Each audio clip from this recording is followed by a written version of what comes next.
Gue Raina. Dan gue Dion. Kita bakal mimpin akhir dari acara ini nih. Kita bakal jadi moderator buat siapa, Yon? Pada sesi Kayla Syabia tentunya. Kayla Syabia, apakah sudah hadir? Halo. Halo Kayla. Kayla. Nah, sebelum masuk ke rangkaian acara, gue akan membacakan biodata singkat dulu nih dari Kayla.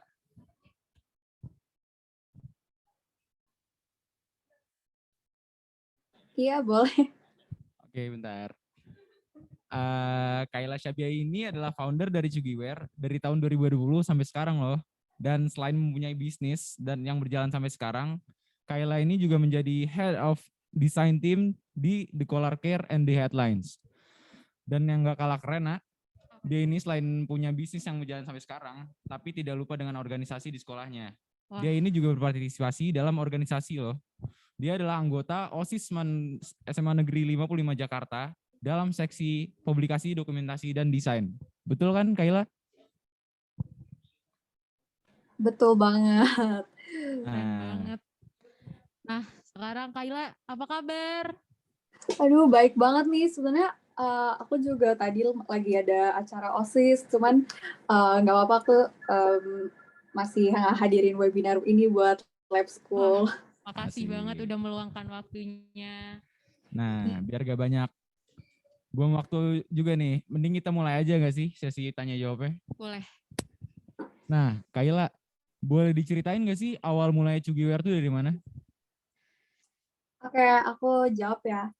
Jadi tuh awal-awal Cugiware itu juga sebenarnya aku udah punya mimpi dari kecil, udah pengen banget punya brand sendiri karena dari dulu aku suka gambar. Jadi aku suka bikin-bikin gambar sendiri dan udah ada rencana kalau udah gede aku tuh pengen punya brand sendiri, pengen brand ilustrasi art yang aku bikin sendiri gitu kan. Terus cuman aku nggak pernah terrealisasikan sebelum pandemi ini, dan tiba-tiba pas tahun lalu karena bosen banget di rumah jadi kepikiran kayak kayaknya pas sekarang ini waktu yang pas deh buat mulai gitu kan, soalnya nggak sibuk banget sama sekolah juga dan lagi di rumah, jadi aku mau cari kegiatan baru. Dan akhirnya muncul deh ide Cugiware ini yang awal-awal aku tuh gambar-gambar desain di kertas aja, terus aku tanya ke teman-teman aku, menurut kalian ini gimana gitu kan, terus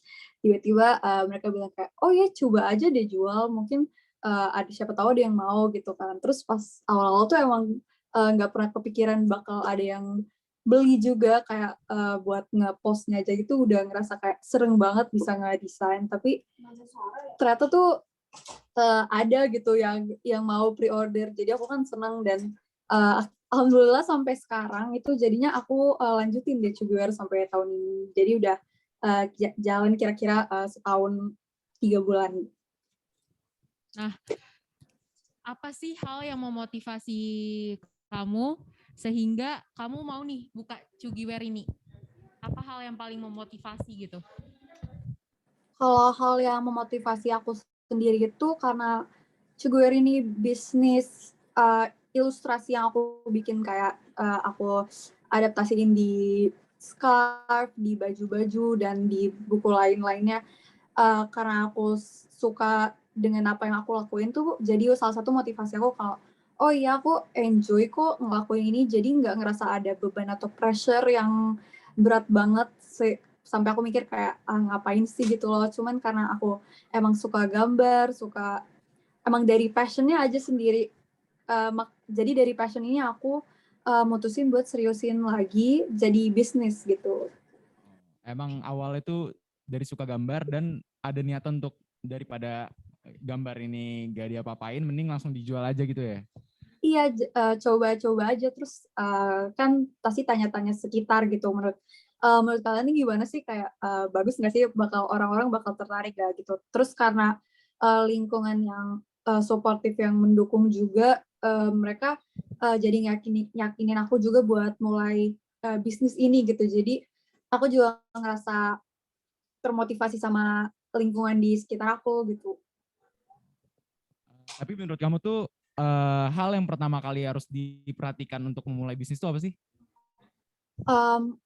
Kalau dari memulai bisnis itu pasti kita harus punya planning ke depannya gitu ya, kan nggak mungkin kita bakal pastinya kita mau bisnis kita tuh tetap jalan dan nggak berhenti di tengah jalan aja gitu. Dan uh, kalau dari aku sih awal-awal aku juga udah planning kalau aku bakal ngelakuin bisnis ini sambil sekolah gitu. Dan ya lakuinnya nggak usah terlalu serius-serius banget, cuman tetap jalan gitu biar makin ke depan makin berkembang, bukan yang cuman kayak di awal tuh heboh dan di tengah-tengah udah kayak bosen gitu kan. Jadi kita harus revisit business plan kita sendiri biar ngerasa, oh iya sih gue dari awal udah ada planning dan ada tujuan ini buat apa sih bisnisnya tuh gitu.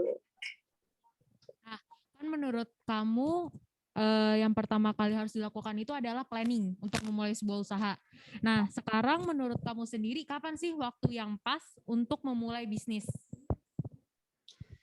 Kalau dari aku sendiri nggak ada waktu yang pas dan nggak pas ya, karena ini juga aku mulai pas pandemi kemarin dan nggak kepikiran sama sekali, kayak tiba-tiba aja punya keluar ide gitu. Dan kalau misalnya kalian bisa mulai bisnis dari sekarang gitu, itu kan lebih baik juga. Misalnya mulai bisnis kecil-kecilan dan kalian planning ke depan ini buat lebih gede, buat for your future, mungkin buat kalian, mungkin ini bakal jadi kerjaan kalian yang bakal kalian kembangin lebih besar di kedepannya. Tapi sekarang mulai startnya kecil aja buat sebagai experience, dan makin ke depan makin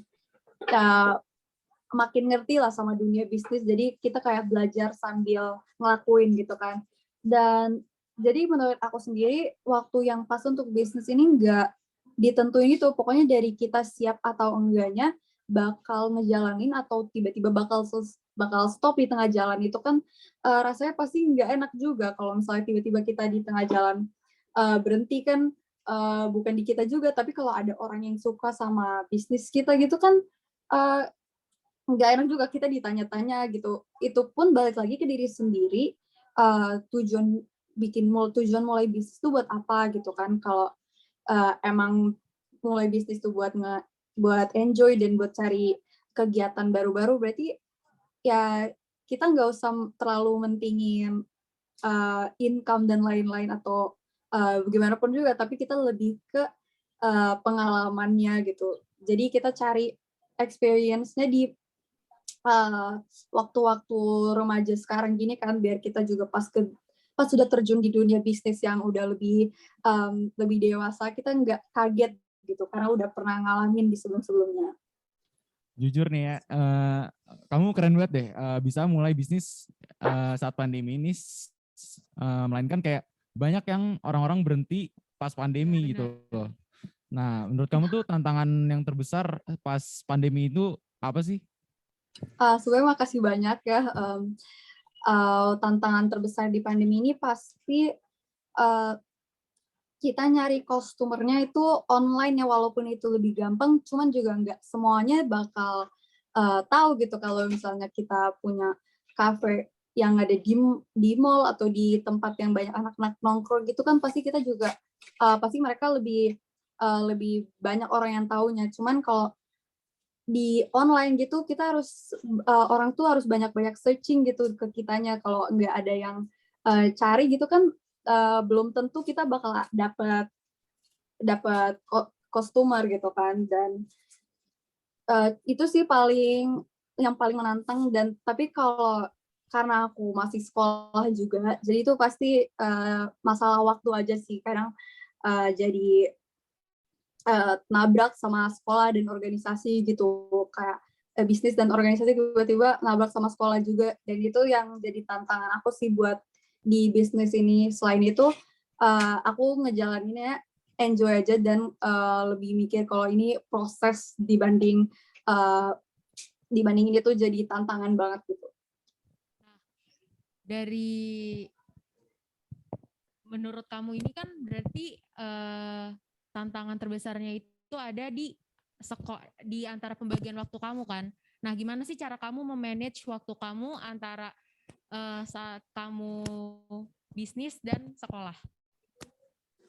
Oke, kalau dari managing waktu itu aku pasti punya skala prioritas lah ya, dan mana yang harus aku duluin gitu. Dan kalau dari aku sendiri, skala prioritas aku masih sekolah dan juga yang bersangkutan sama organisasi, karena kan itu melibatkan orang lain ya, jadi kita nggak bisa seenaknya sendiri kalau kayak organisasi gitu. Dan jadi aku nge-managing waktunya, ya udah kalau misalnya aku udah selesai sama acara kegiatan sekolah, kegiatan OSIS ini, baru aku balik lagi ke Cugiware aku, karena kan aku handle Cugiware sendiri, jadi aku nggak ada pressure dari orang lainnya juga untuk nge-handle bisnis aku gitu, karena kan nggak ada tim yang harus aku urus gitu. Sedangkan kalau organisasi kan aku harus bareng yang lain, dan kalau misalnya aku dibutuhin, orang-orang lain bakal datang. Dan kalau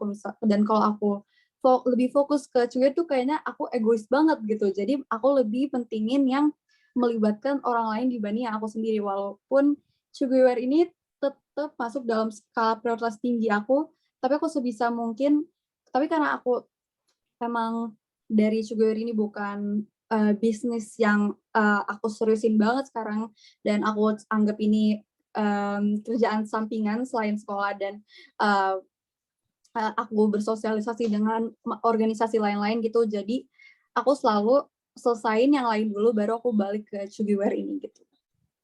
Jadi intinya manajemen itu penting ya? Iya, manajemen tuh penting banget. Dan Nah, pastinya menetapkan skala prioritas itu juga penting. Apalagi kita nih sama-sama pelajar kan. jelas. Iya. Kan kamu baru mulai bisnis ini pas pandemi ya? Iya. Selama pandemi ini pernah mengalami kerugian nggak sih? Dan kalau misalnya pernah apa namanya? Cara nanganinnya itu gimana? Oke, kalau di kerugian itu pasti pernah ya, kayak misalnya kita udah stok banyak banget, tapi tiba-tiba yang beli itu nggak ekspektasi, nggak sama-sama kayak ekspektasi kita gitu. Jadi misalnya ada mungkin di beberapa waktu gitu, aku pernah juga ngestok banyak, tapi nggak langsung habis kayak waktu awal-awal gitu misalnya kan, karena menurut aku pas pandemi ini tuh banyak juga bisnis lain yang bermunculan gitu di online. Terus itu juga kalau ambil dari posisi positifnya, berarti remaja-remaja anak Indonesia tuh berarti pada maju, mereka tuh pada yang mulai bisnis juga pas waktu-waktu ini gitu kan ya. Cuman itu tandanya berarti kita bersaing ketat gitu sesama remaja di bisnis waktu di kala pandemi ini. Dan itu sih yang bikin nggak rugi juga, cuman banyak juga customer yang pindah gitu ke lebih ngasih atensi ke pendatang-pendatang baru gitu. Nah, sekarang bagaimana sih cara kamu membangun awareness calon pembeli terhadap produk kamu? Apakah ada tips untuk menjalankan dan memilih metode marketing dan branding yang efektif? Oke, cerita dikit. Kalau dari aku sendiri ini, sebelum Cugiware dikenal sama orang-orang itu, aku sering promosi ini di TikTok, karena kan menurut aku TikTok itu platform yang orang tuh gampang reach-nya, apalagi kalau masuk ke For You page gitu ya kan. Pasti orang-orang tiba-tiba scroll, oh ini apa nih, betul, orang kayak lihat gitu kan. Terus pasti aku sendiri juga sering kayak gitu, kalau ada yang lucu-lucu tuh aku stop terus mampir gitu kan. Karena apa ya, yang paling penting di sekarang ini kan, karena kita semua dilakuin secara online ya, jadi promosi itu menurut aku yang paling penting di saat ini itu. Jadi untuk tipsnya itu, kalau kata aku, jangan stop buat promosi bisnis kita sendiri, karena kan kalau kita nggak promosi, dari mana yang bakal datang gitu. Dan aku juga tahu pasti concern remaja, terutama Indonesia sekarang itu, pasti lebih ke oh gue malu deh kalau harus ngepromosi ini, ngepromosi itu, kayak gue lebih baik anonymous daripada orang tahu ini tuh gue yang bikin gitu kan. Dan menurut aku itu salah satu yang harus diubah mindset-nya karena dari kita sendiri yang buat bisnisnya itu harus pede, harus percaya diri sama yang kita bikin, sama yang kita sama karya kita gitu. Karena kalau enggak, ya berarti kita mau mulai promosi juga dari mana? Kan kita pasti promosi mulai dari orang-orang terdekat, ya kan? Pasti kita mulai promosi dari platform Instagram sendiri, dari kita minta tolong ke teman-teman yang lain, kayak, oh bantu promosi dong ke teman-teman lo, ini punya gue gitu. Dan kalau kita malu sama karya kita sendiri tuh, kita gimana mau berkembang gitu kan, kayak, oh dari awal aja tuh udah malu. Jadi, dan itu aku temuin di beberapa teman-teman aku juga yang ngerasa kayak, yang mereka karyanya bagus, yang mereka bakatnya dapet gitu buat ngelakuin sesuatu, tapi mereka lebih milih untuk mendem sendiri. Karena malu, kayak buat apa untuk malu, karena dengan kamu ngelakuin sesuatu aja itu udah bagus banget gitu.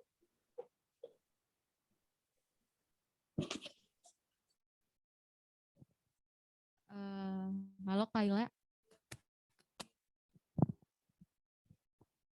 Mungkin Kaylanya yang nge-lag ya.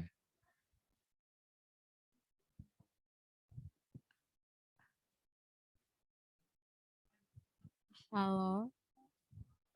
Maaf, sepertinya ada Kendala teknis. sedikit dari Kaylanya. Mau nunggu Kayla join lagi mungkin buat peserta-peserta yang mau nanya lebih detail tentang Kayla. Bisa Maaf banget ya tadi keles di kolom chat. Iya nggak apa-apa, tenang santai aja.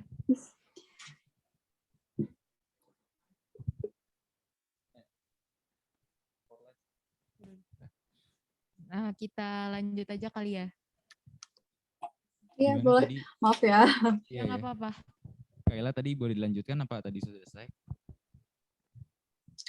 Tadi sampai mana ya? Sampai aku bilang kalau problem yang di masa remaja Indonesia itu cuma malu untuk nunjukin bakat dan karya kita sendiri gitu. Jadi kalau kita udah malu, kita nggak bisa mulai berkembang gitu kan. Kayak menurut aku tuh posting karya kita di Instagram itu bukan norak atau kayak caper gitu, tapi lebih ke kita nge-promosi diri kita sendiri. Itu kayak self branding, kayak dari aku sendiri setiap ini cerita dikit, cerita personal. Kalau dari aku sendiri tuh aku selalu nge-post apa yang aku gambar, apa yang aku selesai gambar semua gitu, biar kayak rasanya senang aja buat nge-post, dan itu bisa jadi self branding, kayak oh itu tuh dia yang gambar ini loh gitu kan. Jadi kayak kalau misalnya kamu bakatnya nyanyi, oh itu loh dia yang suka nyanyi, dia yang nyanyi ini, Kak. Kayak dari bakat apapun itu bisa jadi bisnis, bisa jadi sesuatu yang bakal nge-lead kamu ke your future gitu. Kayak misalnya kamu suka nyanyi, terus kamu hobinya post video kamu nyanyi, terus orang-orang lihat terus tiba-tiba terkenal, kan itu kita nggak ada yang tahu ya kan. Kamu suka dance, tiba-tiba di casting sama agensi K-pop gitu kan, nggak ada yang tahu. Maka dari itu kita jangan malu untuk melihatkan apa tuh yang kita suka, apa bakat kita, karya kita gitu. Gitu sih dari aku. Nah, tadi kan untuk banyak kayak orang-orang yang punya bakat tapi malu untuk menunjukkannya kan. Nah, cara bangun percayaan dirinya itu gimana sih? Oke, cara bangun kepercayaan diri dari aku sendiri itu kita harus mulai with self love pastinya. Kita harus mulai nge-accept kalau oh ini diri gue gitu, this is what I do. Nggak usah lihat orang lain, walaupun kita lihat orang lain jadiin mereka sebagai motivasi, kayak oh kalau kamu lihat berarti itu dia memperlihatkan kan, kayak oh kalau kamu nonton dia itu berarti dia ngepost, jadiin itu sebagai motivasi kamu, kayak oh dia ngepost gue juga deh gitu, bukan yang bikin kamu insecure kayak oh dia ngepost gue nggak mau deh gitu. Jadi mulai nge-accept with ourselves dan ngerasa kalau oh ya I'm enough like this, dan dari sini aku bisa mengembangkan bakat aku biar lebih pede juga, dan mulainya itu pelan-pelan aja karena nggak mungkin ada yang langsung juga gitu kan, apapun itu kita nggak bisa langsung terkenal, langsung pede pun nggak bisa. Jadi mulai dari dikit, mulai dari kecil, Kak. Kalau misalnya kamu belum pede buat ngepost diri kamu atau gimana gitu, coba dari lingkungan sekitar, kayak kamu tanya ke teman-teman, opini teman-teman kamu tuh kayak gimana, dan mereka kan juga bisa ngebantu kamu buat build your confidence gitu. Kalau mereka udah ngebantu untuk kamu ngerasa percaya diri, pasti kamu merasa terdorong kayak, oh iya nih mereka udah ngemotivasi gue gitu. Jadi gue ngerasa ada support nih di belakang. Jadi gue coba aja kali ya, siapa tahu yang bukan temen gue pun suka gitu. Jadi pertama itu kita harus self love dan nge-accept diri kita sendiri, terus juga ngerasa kalau oh dengan gue pede sekarang ini bisa jadi um, ini bisa jadi pintu buat masa depan gue gitu. Kayak kamu suka ngevlog, post aja di YouTube, terus nanti kan ada orang yang, kalau yang suka nanti ada yang datang, terus siapa tahu kamu jadi YouTuber gede yang selalu dibayar, selalu diajak ke event ini itu. Karena kita ini generasi pandemi ini yang di rumah terus ya kan, jadi kita ngelakuin hal itu banyaknya dari rumah, ya kan. Jadi bakat-bakat yang kita bisa lakuin di rumah itu kita bisa ngeseriusin lagi sampai mmm, sampai mungkin bisa bikin orang terkenal, karena kan di rumah juga pasti orang lain tuh bukannya sosial media daripada berinteraksi langsung ya kan. Jadi orang-orang nge-scroll, "Oh lihat nih, oh ini dia," gitu kan. Jadi mulai semuanya dan pikir apa yang bisa kamu capai dari bakat kamu itu. Karena menurut aku semua bakat pun ada manfaatnya gitu, ada yang bisa kamu capai di masa depan gitu. Oke, berarti tuh intinya kita tuh harus lakuin apa aja yang kita mau ya, tanpa memikirkan apa kata orang lain. Iya. Nah, sekarang kita langsung masuk aja kali ya ke sesi tanya jawab dari audiens. Ini ada nih pertanyaan pertama. Terinspirasi desain Chugiwear ini dari mana? Soalnya unik banget desainnya. Nah, bener sih. Bisa dijawab Kayla, soalnya emang nih yang kita lihat nih desain Chugiwear nih ada khasnya sendiri gitu loh. Lebih ke doodle-doodle gitu ya. Boleh Makasih banyak pertanyaannya dan komplimennya juga, aku merasa tersanjung banget nih. Kalau dari desain aku sendiri, ini juga desain aku tuh yang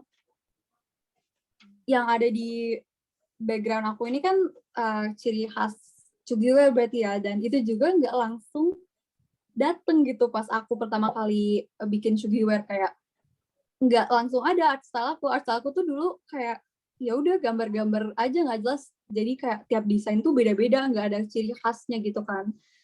Terus karena dari Chugiwear ini aku jadi makin sering gambar, makin sering ngedesain gitu, aku coba-coba bikin apa ya yang bikin khas Chugiwear ini, dan aku tuh warna-warna yang sering aku pakai tuh warna-warna ini yang ada di background aku, dan itu jadi aku tetapin kayak, oh ya udah deh gue kedepannya bakal pakai warna ini terus sebagai yang bisa bikin trademark Chugiwear gitu, kayak oh itu tuh warna-warnanya kayak gitu. Dan terus aku juga coba-coba bikin ini nih bintang-bintang gitu-gitu, dan ternyata aku emang nyamannya itu gambar kayak gini, jadi aku terusin pakai kayak maskot-maskot ini untuk ke desain berikut-berikutnya, biar orang tuh makin apa ya, makin tahu kalau oh ini tuh desainnya Chugiwear, jadi kan kita punya signature sendiri gitu kan. Pasti di di desain orang lain juga pasti mereka punya signature sendiri kan, nggak mungkin semua orang itu sama gitu. Jadi emang dapetin desainnya sendiri itu kita butuh proses juga, nggak langsung jadi trademark di awal gitu. Jadi terus berkarya sampai itu tuh kamu udah nyaman sama itu gitu. Kalau dari inspirasinya sih aku suka banget warna-warna kayak warna-warna anak kecil yang SD gitu, makanya aku tetap pakai. Dan bintang, karena aku suka warna kuning dan aku ngerasa kayak bintang tuh kuning banget gitu. Jadi ya udah bikin yang orang tuh bisa kenalin itu tuh kayak, oh itu kamu banget deh gitu. Nah, Yang nge-scream yourself gitu buat self branding juga. ada pertanyaan lagi nih dari audiens. Buat kedepannya Cugiware bakal bikin toko offline gitu atau enggak? Dan atau pengen bikin toko online aja gitu?